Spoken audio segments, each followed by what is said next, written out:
Hello hi. More than 90% of traders ആണ് in loss. ഇത് ഞാൻ പറയുന്ന കണക്കല്ല.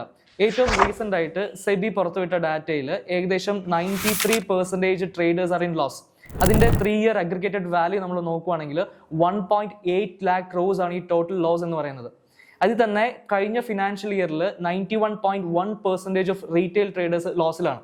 അതിന്റെ വാല്യൂ നമ്മൾ നോക്കുവാണെങ്കിൽ 52,400 കോടി രൂപയാണ് അതിന്റെ ടോട്ടൽ ലോസ് ആയിട്ട് നമുക്ക് കണക്കൂട്ടാൻ പറ്റുന്നത്.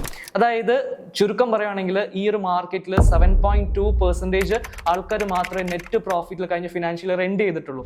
അപ്പോൾ സ്വാഭാവികമായിട്ട് അത്രത്തോളം റിസ്ക് ഉള്ള ഒരു മാർക്കറ്റിലോട്ടാണ് നമ്മൾ ഇറങ്ങുന്നത്. അപ്പം ഇന്നത്തെ നമ്മൾ ഈ വീഡിയോയിൽ ഡിസ്കസ് ചെയ്യാൻ പോകുന്നത് എങ്ങനെയാണ് ഫോറക്സ് മാർക്കറ്റ് ഈ ഒരു റിസ്കിനെ ഈസ് ചെയ്യുന്നത് എന്നുള്ളതാണ്. So this is Nithin John, welcome to OurFinFX. അതിൽ ആദ്യം നമുക്കൊരു കമ്പാരിസൺ എടുക്കാം. സേ ഫോർ എക്സാമ്പിൾ, ഇപ്പോൾ നിങ്ങൾ ഇന്ത്യൻ മാർക്കറ്റിലാണ് ട്രേഡ് ചെയ്യാൻ സ്റ്റാർട്ട് ചെയ്യുന്നതെന്ന് വിചാരിക്കുക. ഇപ്പം ഇന്ത്യൻ മാർക്കറ്റിൽ നമുക്ക് അറിയാവുന്ന പോലെ ഡിഫറെൻറ്റ് സെഗ്മെന്റുകളുണ്ട്. ഡിഫറെൻറ്റ് സെഗ്മെന്റിൽ ആദ്യത്തെ സെഗ്മെന്റ് ആയ എക്വിറ്റി സെഗ്മെന്റിലാണ് നിങ്ങൾ ട്രേഡ് ചെയ്യാൻ സ്റ്റാർട്ട് ചെയ്യുന്നതെങ്കിൽ മിനിമം ഒരു സ്റ്റാർട്ട് ചെയ്യാൻ നമുക്കൊരു 100-500 രൂപയൊക്കെ മതിയെങ്കിലും നമുക്ക് അത്യാവശ്യം ഒരു പ്രോഫിറ്റ് അതിൽ നമുക്ക് വിഡ്രോ ചെയ്യണമെങ്കിൽ മിനിമം ഒരു $50,000 എങ്കിലും നമ്മൾ സ്പെൻഡ് ചെയ്യണം. അതായത് നമ്മുടെ ഇനീഷ്യൽ ക്യാപിറ്റൽ എന്ന് പറയുന്നത് $50,000 ആയിരിക്കും. അതേ രീതി നിങ്ങൾ FNO options, futures and options സെഗ്മെന്റിലാണ് നിങ്ങൾ ട്രേഡ് ചെയ്യാൻ പ്ലാൻ ചെയ്യുന്നതെങ്കിൽ അവിടെ നിങ്ങൾക്ക് എന്താ പറയുക, മിനിമം ഒരു 1 to 1.5 ലാഖിനെങ്കിലും മിനിമം ഇനീഷ്യൽ ക്യാപിറ്റൽ ഇൻവെസ്റ്റ്മെന്റ് വരും. നമ്മൾ എത്രയൊക്കെ റിസ്ക് മാനേജ്മെന്റ് ഫോളോ ചെയ്യുന്നുണ്ടെന്ന് പറഞ്ഞാലും, എത്രയൊക്കെ മണി മാനേജ്മെന്റ് നമ്മൾ ഇതിൽ ഫോളോ ചെയ്യുന്നുണ്ട് എന്ന് പറഞ്ഞാലും, by end of the day ഈ ഇനീഷ്യൽ ക്യാപിറ്റൽ നമ്മൾ എന്താണോ ഇടുന്നത് അത് റിസ്ക് ആണ്. അപ്പം അവിടെയാണ് നമുക്ക് എന്താ പറയുക, ഫോറക്സ് മാർക്കറ്റിലോട്ട് വരുമ്പം കുറച്ചും കൂടെ ബെനിഫിറ്റ്സ് നമുക്ക് കിട്ടുക. ഈ ഫണ്ടഡ് അക്കൗണ്ട്സിലായിക്കോട്ടെ, ലെവറേജ്ഡ് കുറച്ചും കൂടെ കൂടുതലുള്ള റിയൽ അക്കൗണ്ട്സിലായിക്കോട്ടെ, കുറച്ചും കൂടെ നമുക്ക് ചെറിയ ക്യാപിറ്റലിൽ അത്യാവശ്യം നല്ലൊരു പൈസ ഉണ്ടാക്കാൻ പറ്റുന്ന ഒരു മാർക്കറ്റാണ് ഈ ഫോറക്സ് മാർക്കറ്റ് എന്ന് പറയുന്നത്. അതിന്റെ 5 മെയിൻ റീസൺസ് ആയിരിക്കും ഞാൻ ഗോയിങ് ഫോർവേഡ് ഈ ഒരു വീഡിയോയിൽ പറയുന്നത്. ഇതിൽ ആദ്യത്തെ പോയിന്റ് എന്ന് പറയുന്നത് first of all capital requirement തന്നെയാണ്. ഇപ്പം ഞാൻ പറഞ്ഞ പോലെ ഇന്ത്യൻ മാർക്കറ്റ് നമ്മൾ സ്റ്റാർട്ട് ചെയ്യുകയാണെങ്കിൽ മിനിമം ഒരു 1 lakh ക്യാപിറ്റൽ നമ്മൾ നീക്കി വെക്കണം. പക്ഷേ ഫോറക്സിലോട്ട് നമ്മൾ സ്റ്റാർട്ട് ചെയ്യുവാണെങ്കിൽ ഇവിടെ നമുക്ക് അത്യാവശ്യം ലെവറേജ്ഡ് ആയിട്ടുള്ള അക്കൗണ്ടുകൾ കിട്ടുന്നതുകൊണ്ട് തന്നെ നമുക്ക് എന്താ പറയുക, മിനിമം ഒരു 10,000 അല്ലെങ്കിൽ ഒരു 5,000 റുപ്പീസ് വെച്ച് നമുക്ക് എന്താ പറയുക ഈ ഒരു പെർട്ടിക്കുലർ അത്യാവശ്യം നല്ല രീതിയിൽ തന്നെ ട്രേഡ് ചെയ്ത് സ്റ്റാർട്ട് ചെയ്യാൻ പറ്റും.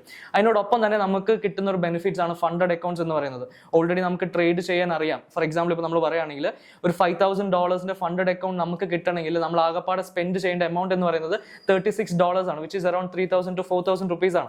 അത്രയും സ്പെൻഡ് ചെയ്ത് നമ്മളൊരു ഫണ്ടഡ് അക്കൗണ്ട് പർച്ചേസ് ചെയ്ത് അതിന്റെ ആ ഒരു കടമ അങ്ങ് കടന്നു കിട്ടുവാണെങ്കിൽ നമ്മുടെ കയ്യിൽ ട്രേഡ് ചെയ്യാൻ കിട്ടുന്ന ലൈവ് ക്യാപിറ്റൽ എന്ന് പറയുന്നത് $5,000 ആണ്, വിച്ച് ഇസ് ഇന്ത്യൻ വാല്യൂയിൽ പറയുകയാണെങ്കിൽ ഒരു 4-4.5 ലക്ഷം രൂപ വരും. അപ്പോൾ സ്വാഭാവികമായിട്ട് ഈ ഒരു ഫോറക്സ് മാർക്കറ്റിൽ നമ്മൾ സ്റ്റാർട്ട് ചെയ്യണമെങ്കിൽ ചെറിയ ക്യാപിറ്റൽ വെച്ച് അത്യാവശ്യം നല്ല രീതിയിൽ തന്നെ നമുക്ക് സ്റ്റാർട്ട് ചെയ്യാൻ പറ്റും. അപ്പം ക്യാപിറ്റൽ റിസ്ക് അവിടെ കുറവാണ്.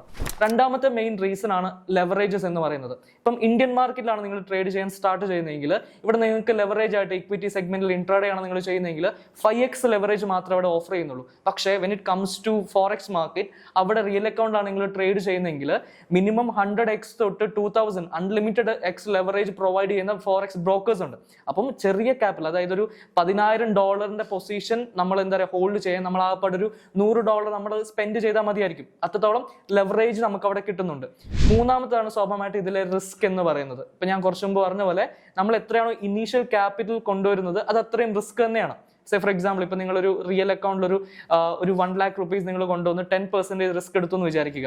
ബൈ എൻഡ് ഓഫ് ഡേ ഈ 10% റിസ്ക് എടുത്ത് നിങ്ങൾ ഉണ്ടാക്കുന്നത് ഒരു ഫോർ എക്സാമ്പിൾ ഒരു 20,000 റുപ്പീസ് ആണെങ്കിൽ 10,000 രൂപയാണ് നിങ്ങൾ അവിടെ നഷ്ടം വരാൻ പോകുന്നത്. പക്ഷെ ഇങ്ങോട്ട് വരുമ്പോഴത്തേക്കും 4 ലക്ഷം രൂപയുടെ ഒരു 5K ഫണ്ടഡ് അക്കൗണ്ട് എടുക്കാൻ വേണ്ടിയിട്ട് നിങ്ങൾ എടുക്കുന്ന റിസ്ക് എന്ന് പറയുന്നത് വെറും 4,000 രൂപയാണ്. അതാണ് ഇതിന്റെ റിസ്ക് അപ്പറ്റൈറ്റ് എന്ന് പറയുന്നത്. സ്വാഭാവികമായിട്ട് ഫണ്ടഡ് അക്കൗണ്ട് സൈസ് കൂടുന്നതിനനുസരിച്ച് റിസ്കിൽ വേരിയേഷൻസ് വരും. നാലാമത്തെ മെയിൻ പോയിന്റ് എന്ന് പറയുന്നത് ഇതിന്റെ ടൈമിങ്സ് ആണ്. ഇപ്പം ഇന്ത്യൻ മാർക്കറ്റ് നമ്മൾ നോക്കുവാണെങ്കിൽ യൂഷ്വലി 9:15 to 3:30 വരെയാണ് ട്രേഡബിൾ ആയിട്ടുള്ള ടൈമിംഗ് വരുന്നത്. പക്ഷേ ഫോറക്സ് മാർക്കറ്റ് അങ്ങനെയല്ല വരുന്നത്. ഫോറക്സ് മാർക്കറ്റ് 24/5, അതായത് Monday to Friday 24 hours non sleep ആയിട്ടുള്ള ഒരു മാർക്കറ്റാണ്. അതായത് മാർക്കറ്റിൽ ഗ്യാപ്സ് വരുമല്ലോ, ഒന്നും വരില്ല. അതുകൊണ്ട് തന്നെ നമുക്ക് എന്താ പറയുക കുറച്ചും കൂടെ ചാർട്ട് അനലൈസിസ് ആയിക്കോട്ടെ, ഇതെല്ലാം ചെയ്യാൻ കുറച്ചും കൂടെ ബെനിഫിറ്റ് ആണ്. ഇനി അഞ്ചാമത്തെ മെയിൻ ഇമ്പോർട്ടന്റ് ആയിട്ടുള്ള പോയിന്റ് എന്ന് പറയുന്നത് കുറച്ചും കൂടെ ഹെക്ടിക് കുറവാണ്, അതായത് കോംപ്ലക്സിറ്റീസ് കുറവാണ്. ഫോർ എക്സാമ്പിൾ, ഇപ്പോൾ നിങ്ങൾ നിഫ്റ്റിയിലാണ് ട്രേഡ് ചെയ്യുന്നതെന്ന് വിചാരിക്കുക. നിഫ്റ്റിയിൽ നിങ്ങൾ ട്രേഡ് ചെയ്യുന്ന സമയത്ത് നിഫ്റ്റിന്റെ ചാർട്ട് നോക്കണം, സ്പോട്ട് ചാർട്ട് നോക്കണം, നിഫ്റ്റിന്റെ ഫ്യൂച്ചർ ചാർട്ട് നോക്കണം, ഡെൽറ്റ എത്ര നോക്കണം, ഗാമ നോക്കണം, വേഗം നോക്കണം, അതുപോലെ തന്നെ ഓപ്ഷൻ ചെയിൻ നോക്കണം, സ്ട്രൈക്ക് പ്രൈസ് എങ്ങനെയുണ്ടോ നോക്കണം, OI എങ്ങനെയുണ്ടോ നോക്കണം. ഇതെല്ലാം നമ്മൾ നോക്കിയാൽ നമുക്ക് നിഫ്റ്റിയിൽ ട്രേഡ് ചെയ്യാൻ പറ്റത്തുള്ളൂ. പക്ഷെ നിങ്ങൾ ഗോൾഡിലാണ് നിങ്ങൾ ട്രേഡ് ചെയ്യുന്നത്, നിങ്ങൾ എന്ത് നോക്കിയാൽ മതി, ഗോൾഡിന്റെ ചാർട്ടും ഗോൾഡിന്റെ ഫണ്ടമെന്റൽസ് മാത്രം നോക്കിയാൽ മതി. അപ്പം കമ്പയറിംഗ് ടു ഇന്ത്യൻ മാർക്കറ്റ് ഈ ഒരു ഫോറക്സ് മാർക്കറ്റ് ട്രേഡ് ചെയ്യാൻ കുറച്ചും കൂടെ കോംപ്ലക്സിറ്റി കുറവാണ്.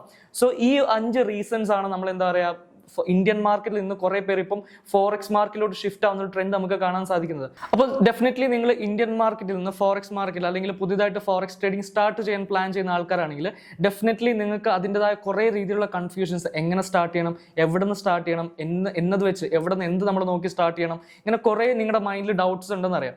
സോ ഇന്ന് തൊട്ട് നമ്മൾ ഈ ഓറഫിൻ എഫക്ട്സ് ഈ ഒരു യൂട്യൂബ് പേജസിൽ സീരീസ് ഓഫ് വീഡിയോ ഫണ്ടഡ് അക്കൗണ്ട്സിനെ കുറിച്ചും റിയൽ അക്കൗണ്ട്സിനെ കുറിച്ചും ഡൗട്ട് ക്ലിയർ ചെയ്യുന്ന പല രീതിയിലുള്ള കണ്ടന്റ്സുകൾ നമ്മൾ അപ്ലോഡ് ചെയ്യുന്നതായിരിക്കും. സോ നിങ്ങൾക്ക് എൻ്റെ പ്രോപ്പർ ആയിട്ടുള്ള അപ്ഡേറ്റ്സ് കിട്ടണമെങ്കിൽ നമ്മുടെ ഈ ഒരു ചാനൽ സബ്സ്ക്രൈബ് ചെയ്താൽ മതി, ഫോളോ ചെയ്താൽ മതി, ബെൽ ഐക്കൺ പ്രസ് ചെയ്താൽ മതി.